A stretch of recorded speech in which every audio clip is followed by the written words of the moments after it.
King Nagarjuna గారి కుమారుడిగా టాలీవుడ్కి పరిచయమయ్యారు నాగ చైతన్య. ఈ నవంబర్ 23న నాగ చైతన్య గారి పుట్టినరోజు కావడంతో ఈ బర్త్డేని చాలా గ్రాండ్గా సెలబ్రేట్ చేసుకున్నారు. నాగార్జున గారు మొదటి భార్య లక్ష్మి. ఈమె ప్రముఖ నిర్మాత అయిన రామానాయుడు గారి కుమార్తె. వీరికి పుట్టిన సంతానమే నాగ చైతన్య. వీరి మధ్య మనస్పర్ధలు రావడంతో వీరిద్దరూ విడిపోయారు.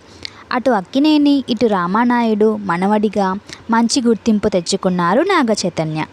ఏ మాయ చేసావే మూవీతో తన సినీ కెరీర్ని స్టార్ట్ చేశారు. ఈ మూవీ తర్వాత తడాక, రారండోయ్ వేడుక చూద్దాం, మనం, లవ్ స్టోరీ వంటి మొదలైన మూవీస్లో నటించారు. ఏ మాయ చేసావే మూవీలో తనతో పాటు నటించిన సమంతాని ప్రేమించి 2017లో పెళ్లి చేసుకున్నారు. పెళ్ళైన 4 ఏళ్లకే వీళ్ళు విడిపోయారు.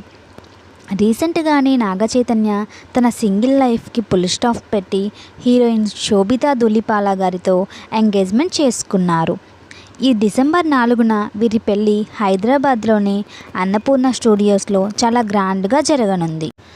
త్వరలోనే నాగ చైతన్య తండేల్ మూవీతో మన ముందుకు రానున్నారు.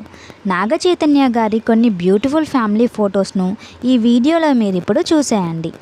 వీడియో నచ్చితే లైక్ చేయండి, అలాగే మన ఛానల్ని సబ్స్క్రైబ్ చేసుకోండి. Thank you for watching.